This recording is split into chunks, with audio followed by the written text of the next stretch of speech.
Hello everybody and welcome. This is Rich Sports Talk and this is our final New York Jets mock draft.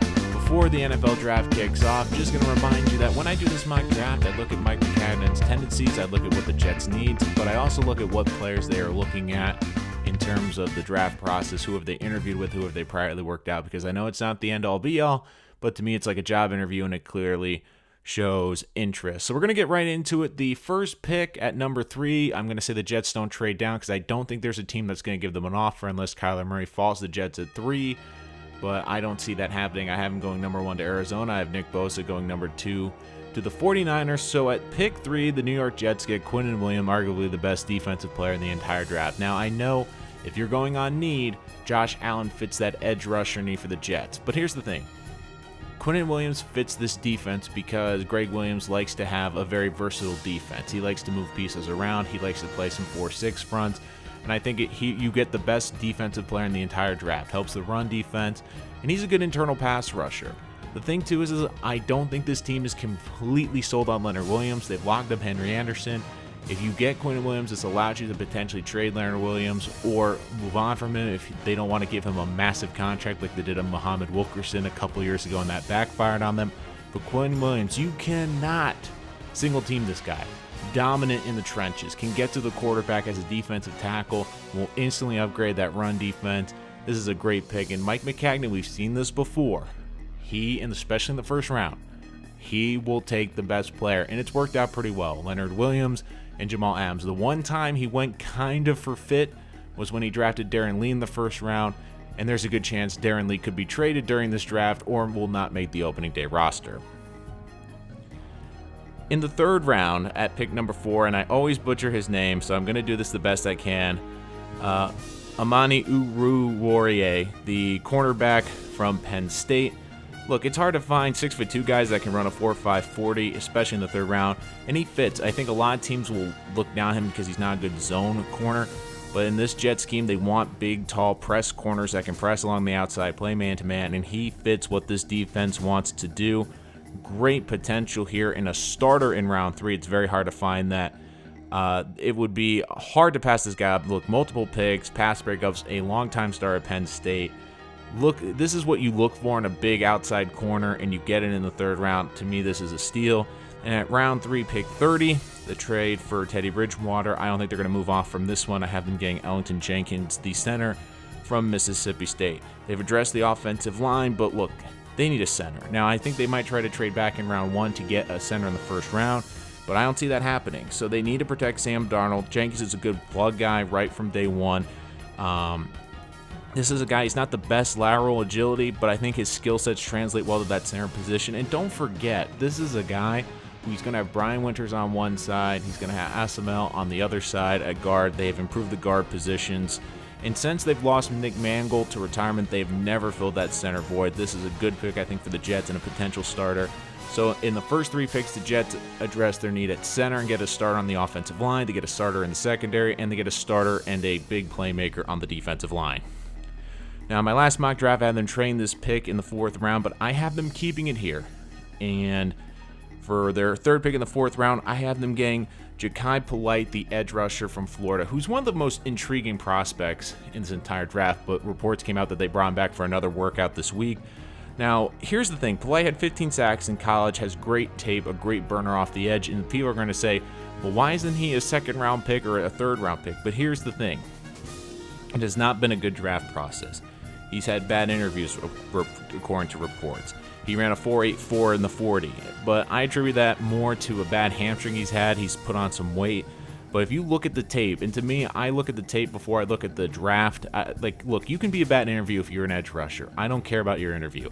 I care more about that for my cornerback, for my center, for my middle linebacker. But if you're an edge rusher, I don't really care about that. I look more at your tape. He has fantastic tape. There are a lot of red flags, but this is a guy who I have as a 2nd-round talent, and they can get him in the 4th round. Could be a day 1 starter potentially, and gives them a much-needed pass rusher. It will be hard for the Jets to turn that down in round 4. Jets don't have a pick in the 5th round. They do have a pick in the 6th round, but I have them making a trade with the Bengals for their pick 210 in the 6th round and pick 223 in the 7th round. So at pick 210 in the 6th round, I have them getting Zedric Woods, the safety from Mississippi. Had the fastest 40 time at the combine of 4.29. Defensive star for over 3 years. A lot of people are going to overlook him because he's a bit smaller and that he struggled in coverage especially, but the way I look at it, he can play in the box. This is what the Jets look for in a safety. I think he could give Jamal Adams a good backup, a rotational safety, could be a good gunner and a good special teams player. But overall, I think this is a guy, you look at the athleticism, it's hard to find guys in the second there that can run a 4.29, gives them an athletic back end, gives them some backup, and potentially could give a guy a backup role, because let's face it, Marcus May also missed a lot of time last year, only started 6 games with the free safety position, so you need some depth, and I do believe he can provide that in the secondary. At pick 223, I have been going with Isaac Nauta, the tight end out of Georgia. I have him falling all the way here because he ran a 4.91 in the 40, and this is an incredibly talented tight end class, and I think he fits this role on this team. They already have a good pass catcher in Herndon. They have a good blocker in Thomason. He's kind of in the middle. I think he's a good pass catcher.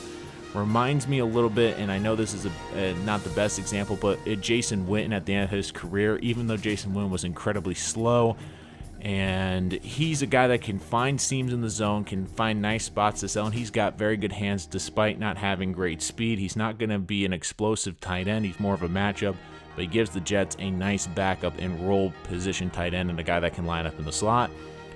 At the 3rd pick, I had the 3rd pick in round 7 being traded to the Buffalo Bills for pick 225 and 228. At 225, I have the Jets going Malik Carney, the edge rusher out of North Carolina. You can never have enough pass rushers, and I know they already drafted him in the 4th round, but it's their biggest need. And here's the other thing. Jordan Jenkins is 26. He's going to be a free agent next year. If he has a 10-sack season again, there's a good chance he's going to get a huge contract on the open market. So getting a guy like Carney, who you can have be a edge pass rusher, a rotational guy for a year, or even put him on the practice squad and develop him to give you a backup in case you lose Jenkins in the free agency. It gives you a good contingency plan moving forward. And finally, at 228, Jalen Hurd, the wide receiver and running back from Baylor, and I have him listed as both because he was initially a running back when he came into college, transitioned to the wide receiver position at Baylor, and this is a kid incredibly athletic. However, it's not been a good combine process for him. Ran a 4.7 40 according to reports. This is a guy I can see them looking at as one of those hybrid players. Could they line him up in the slot? Can they line him as wide receiver? I mean, he is a very tall kid, but this is a guy who you can maybe use as a special teamer, kick returner. He's just an incredible athlete, and even though the athletic measurables haven't been great this offseason, I think just bring him into camp, seeing if you can find a role for him is good enough reason to draft him here in round 7. And finally, the Jets' priority free agent, TJ Linta, the quarterback out of Wagner. And I know the Jets are set at quarterback position, but this is a kid who I really like, has been getting a lot of interest from the Jets. Very good arm. And when you look at a quarterback, he fits all the measurables. 6'4", about 235, 240, very good arm. D1 AA prospect. He played in a system last year where it was a very heavy run-oriented system. But this is a kid who has the highest Wonderlic score of any quarterback in this entire class. This is a guy I think you could bring on the practice squad. I think he's going to get drafted. But if he somehow makes it through the draft process, I think the Jets would be very smart to get a good developmental quarterback prospect here that could eventually be the backup to Sam Darnold. So that is my final New York Jets mock draft. Make sure you follow the podcast and the episodes on YouTube, SoundCloud, Spotify, Spreaker, and available for Apple and iTunes podcasts. Thank you so much for joining us here today. Make sure to follow us for all of our draft post coverage, where we will have all the draft grades for all the teams, including the Jets and the New York Giants. But until next time, I'm your host, Nolan Rich, and this is Rich Sports Talk.